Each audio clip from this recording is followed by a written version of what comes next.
almost said hi from London. Well, I guess it's Greater London. In the last week, I've moved from central London to Surrey. So I'm an hour out of London. But as a South African girl now living in the UK and used to traveling vast distances, I'm guessing that anywhere that's within an hour of London is London, right? The Londoners may not be happy to hear that. Well, welcome, not just to a Facebook Live, but to another season. I mean, it's September. September has sprung. And for those of you in the Southern Hemisphere, I know this is leading up to spring, and spring is just blossoming. I've already had clients and friends share that there's a shift in their energy levels. And for us in the Northern Hemisphere, is also a change of season. You know, I love anything to do with fall and autumn. So for me, it's one of my most favorite seasons of the year. So the one thing we know in life that is constant is change. The seasons are changing, there are winds blowing through, and if there's one thing that we've learned over the past few months since March, is that change is definitely inevitable. So are you ready to kick up a gear? Because chances are that's exactly what you're going to need, especially in your business and professional life, right? So after the summer holidays, I can feel the pace towards the last quarter of the year picking up. People are planning. We're starting to do more things. We're getting into a little bit more of a routine. We're kind of used to, well, if you can ever get used to a global pandemic. And then with a spring and a new season warming up after winter, there's the sense of picking up things. However, I know that like myself and many of my clients, a lot of us are not feeling like we have the energy to pick up a gear. Now, when we have energy, we can move mountains. When we don't have it, at the one extreme, you have complete burnout. So where are you in terms of that range? How are your energy levels feeling? I've mentioned in the last 2 weeks that I've moved home. I also shortened a trip from 2.5 weeks to 5 days because of quarantine. So I went to France and came back just in time. I've also launched my online membership. So there's a lot that's been going on. And so physically, I've been really tired. The move was quite exhausting. Those of you that have moved home will appreciate that. However, mentally, I haven't been tired. I've been able to engage with work. And so even though I was physically tired, I was able to show up and carry on and do some webinars. And so my question to you is right now, if I were to ask you the question, how would you rate your energy levels? What would you say? So let's say you had a scoring of, well, we could use numbers. So we could use 1 to 10, 10 being you're full of abundant energy, you can't imagine having more energy, and 0 or 1 being, well, like you wish you were still in bed perhaps. And what you could also use is a color gradient. I'm finding that quite useful. So when I think of energy, I often think of a battery, you know, those old school batteries where you could see the lights, where you have red at the bottom, so you know that it's starting to get really flat. Then you've got like orange midway and green at the top telling you that the battery is really full. How is your battery in terms of your energy levels? And as I've mentioned, energy comes in different dimensions, right? So we have physical energy. So would you grade yourself as green, orange, or red in terms of your physical energy right now? So top of the green would be 10 out of 10. Bottom in the red zone would be maybe 1, 2, 3, or 4. And say 5 to 7 would be orange and 8 or more would be green. So where are you in that range physically? And where are you in terms of your emotional energy?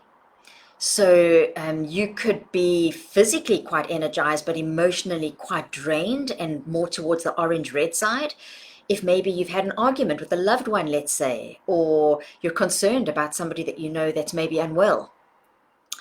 And then thirdly, how is your energy mentally or intellectually? Would you say that you're up in the green, so you're able to focus and be creative, you've got big picture thinking, or are you feeling a bit maybe drained and scattered, unable to focus, lost a sense of humor, and definitely lost big picture thinking? So I'll tell you why I enjoy the gradient of thinking of red, orange, and green. It makes it less definitive, and nothing around well-being is definitive. Everything ebbs and flows, right? So moment to moment we can change. It's not like we're perfect and energized I mean, you can wake up feeling amazing, physically, emotionally, mentally, full battery green because you've had great night's sleep for a few weeks and you're feeling good. And then one phone call or one email can potentially drain you. And why is it important to be able to identify these things? Well, what we can't see, we can't measure, and so awareness is key. So how's this for an exercise? This is what I'd like to propose for this week's live.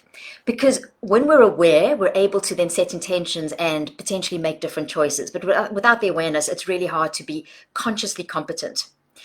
So why don't you, for today, I've been doing this for the last few days, is everything, or every time you think of it, every time you do anything, you drink anything, you speak to anyone, you do an activity, is simply label it as an energy gain, an energy drain, or maybe it's neutral.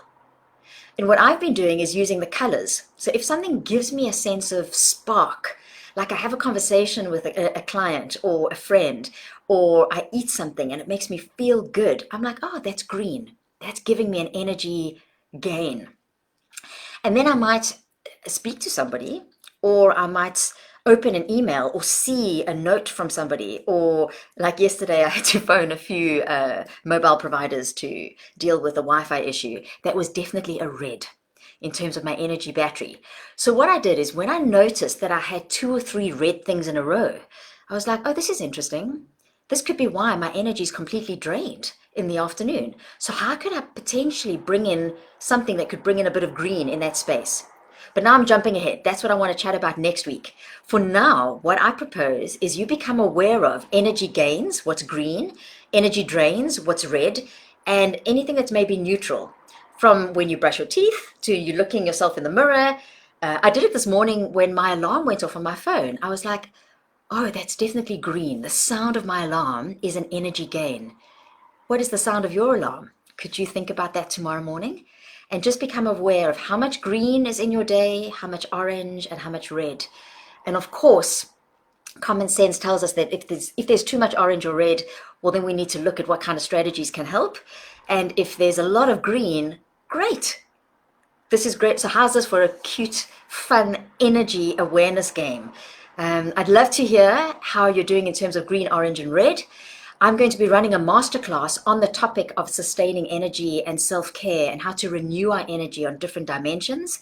I'll tell you more about that next week. I'll provide the link to it if you'd like to register. It's going to be on the 16th, so Wednesday, the 16th of September. I'd love to hear your comments around how you go about the game of energy gains, drains, and see how and become more aware of where we could potentially be renewing our energy and minimizing drains. Let's have this fun together. Have a great rest of your week.